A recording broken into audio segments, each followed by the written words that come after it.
Hello social media. I'm Annie Logical. I'm an anti-5G campaigner like many others who has come under attack from people. I never share anything that can't be verified. Everything that I claim can be checked. So here's some verifiable facts, okay? Different spectrum bands are required to enable 5G applications, right? We agree on that. So before 5G could be tested in the UK and 48 other countries, it had to be decided by the European Parliament and others, such as the European Spectrum Regulators, the CEPT and Ofcom. I'll leave the links to everything just to show you what I'm talking about. So, on the 4th and the 5th of December 2017, the Transport and Telecommunications and the Energy Council, under the Estonian presidency, signed a 5G roadmap, setting out precise deadlines for the harmonisation of the spectrum, which was necessary for the 5G rollout. Then on the 1st of March, an agreement for the spectrum of 5G was reached between the European Parliament and the Council negotiation teams. Okay, so 4th, 5th of December 2017, deadline set. 1st of March 2018, they reached an agreement, right? They decided to use 3 bands, which were 700 megahertz, 3.4 to 3.8 gigahertz, and 24.25 to 27.7 gigahertz, which is classed as a 26 gigahertz spectrum. Right, that is verifiable. You can go and check that for yourself. Okay, so how is it possible, therefore, for Mark Steele to be in Gateshead Council chambers on the 24th of November in 2017, claiming that Gateshead lampposts were 5G? This is 4 months before any agreement on which bands would be used. So can you just let that information just sink in for a minute? Okay, this is not something that I've made up. These are facts, verifiable facts. So do you agree, therefore, that it's not possible for Gateshead lampposts to be already 5G, because not only was there no spectrum decided upon at that point, but the actual auctions which were going to sell off the spectrum hadn't even started. Now, the auctions started in April of 2018. So how is it possible that Gateshead are using 5G before anywhere else in the world, any towns, cities, countries, have even decided which spectrum they're going to use? So why didn't the council at the 24th of November 2017 meeting with Steele, why didn't they just turn around to him and say, look, the spectrum hasn't even been decided upon yet? And it's not as if they didn't actually know him. They collaborated with his company Review in discussions on how to get funding for the Smart Specialisation programme.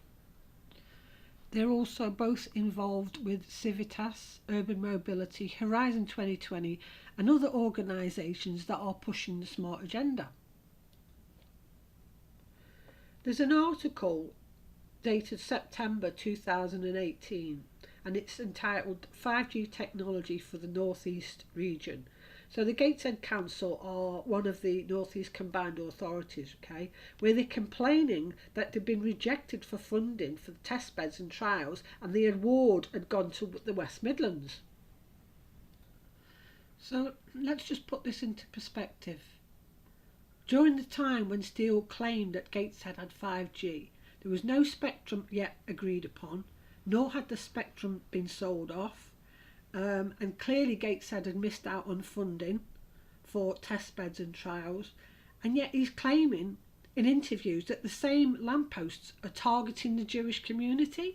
It's a targeted acquiring weapon system, so they've got a bit of an issue with it, because obviously I know what it is. that try to cover it up. Now, I'm pretty sure that the Orthodox Jew population in Gateshead, they are potentially the main targets. And the reason for this test in the Gateshead area. Now, why would he have his smart technology on sale on the Israeli Homeland Security website, whilst he's claiming that the Jewish people in Gateshead are being targeted? I've shown on my website, Illogical Uncensored, how far-reaching the link to Gateshead Council and Steele. Okay? How far-reaching the link is. That includes the court cases and who is involved. Now, I've shown that the judge is part of the same chambers that work with the council, and they've done advocacy training before. I've also shown that the listings were never made public, going back to several cases, of course, which he constantly denied, up until just recently when he's come out with this. Obviously, tried to discredit me, done all sorts of ridiculous things, removed court listings on a number of occasions to make sure that the mainstream media didn't get there. Obviously, people have to be mindful. They don't want the evidence that I've got in the court. Well, the problem is with that is that many people have looked for them listings at the time when they occurred, and none were found. Many people questioned him about it and they were called names, but he decides like a year later to claim that, oh, the listings have been pulled because of those he's fighting against. Really? I've also shown evidence that the documents that he has filled himself with, claiming they were court documents, didn't even have an official stamp on them, which means that they weren't processed. Okay. Now, in one video, he slips up and thanks a counsellor, who is also a solicitor, for being decent enough to get him into the court. Now, how can anyone explain that? Wallace, McMaster, McElroy, McHugh, Peter Moore, the only one who's have had any decency to get me into this court. Gary Haley.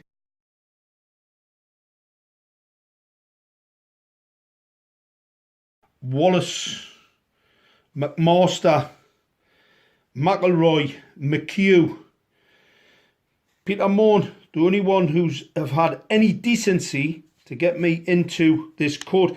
Gary Haley.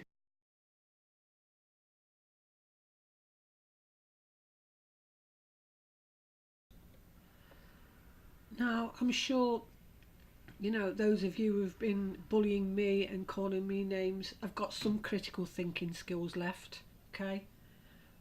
Ask yourself, why is he thanking a local Gateshead councillor, who's also a solicitor, thanking him for having the decency to get him into court when he's supposedly fighting them?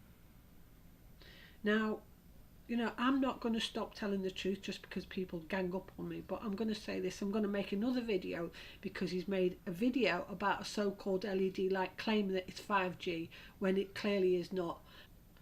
And I think it might help us campaigners if people actually realise the difference between an LED lamppost and a 5G lamppost.